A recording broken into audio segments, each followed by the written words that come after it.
Please, mother, just try one bite. It's your favorite tomato soup. I had Zephyr make it just the way you like it. Seeing Zephyr's cooking wasted is a travesty, but seeing you waste away is more than I can bear, mother. Is it too hot? Sadly, nothing seems to help. Hardly eaten in days, no matter what I prepare. And that quack of a doctor says her best option is a hospital, safe for close monitoring. If her issue is psychological, then I fail to see how placing her in a cold clinical environment to be stared at will help. I'm at my wit's end. I can stay with her while you rest. That's very kind of you to offer, Pink. I suppose it has been a rough few days, and it's taken a toll, but I couldn't possibly ask that of you. I want to stay with her. I had quite enough of people deciding they have more important things to do. What? No shop assistant? How ridiculous. A customer?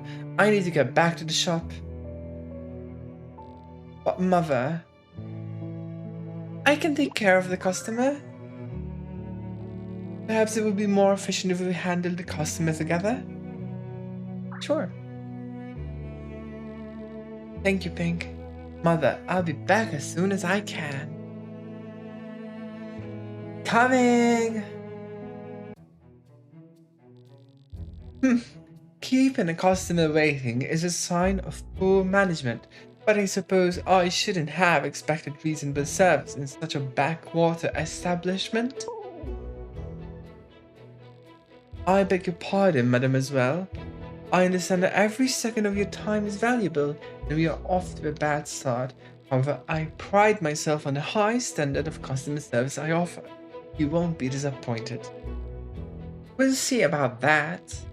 I had heard that this place was a hidden gem, so I traveled all the way here from the big city. It is an honor to hear that. I shall endeavor to ensure we meet your expectations. Frankly, I don't see what people were raving about. Your shop assistant appears to have crawled out from a dung heap covered in hay. Is she talking about me? Shabby decor, tacky trinkets. My local bargain store has more class than that. Why, my Louis Blopton handbag here is worth more than your entire stock. It's clear you have a discerning eye. Of course, I keep my finest wares in reserve. Out of sight, you mean, doubtless, hiding them from the thieves and ruffians to make up the population of this place, or from the filthy blobs that people here insist on having with them at all times. You think this downwhere is zoo with menagerie roaming the streets? Even in this allegedly high-end shop, I'm shocked to see such a wild beast free to nest among the shelves. Allow me to assure you that blobs are far from wild beasts. Caspian is fastidiously clean. Of course, a blob's behavior depends on the trainer who hones the manners. It seems to me that people themselves need better training in manners. Honestly, what kind of lax, irresponsible parenting could allow people to become so attached to such dirty creatures? I stand corrected.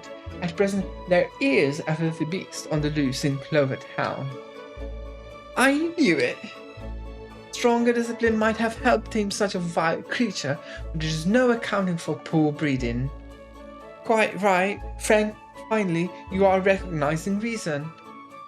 But for such a vicious, deluded specimen as yourself to exist, your parents must have been shockingly remiss in discipline. You will dare to insult me? Unbelievable. I don't need to take this from a no-name peasant shopkeep. You're right, madam. You need not stay here any longer. My shop doesn't have anything to cater to crass, nouveau rich taste like yours. By the way, that Louis Blopton bag you're carrying on is a knockoff. The stitching is all wrong. But I wouldn't expect an elitist snob like you to recognize true quality if it smacked you in that hideous wig. You beast! Such outrageous behavior! I've had enough. My friends in high places shall hear about this. You can kiss your business from anyone of quality. Goodbye. The way she picks up the wig.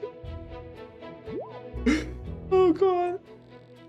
Oh no. What have I done? Stood up for yourself? I've ruined my shop's reputation. That's what. You're going to report this to wealthy women with nothing better to do but gossip. I'll be blacklisted forever. You're overreacting. You make light of it because you don't understand how deep high society types are. One bad rumor in the wrong place can knock you off of invite list in town forever. Oh, why did I say those things? Because that was a hideous wig. Thank you, Pink. You're right, it's not the end of the world. Just with my mother declining, I've been quite stressed of late. When that hideous woman accused mother of bad parenting, I just lost control. Yeah, emotional distress isn't good for business. You make a good point. I'll take a few days off and try to get my head back on straight. More time with mother might be good for her too. And I'll spend more time with you, of course, Caspian. Who would have thought I would get lectured on self-care by a farmer? Perhaps working in the dead makes you more grounded? That is to say, I appreciate your insight, Pink. I'd best get back to mother now. Thank you again for your help.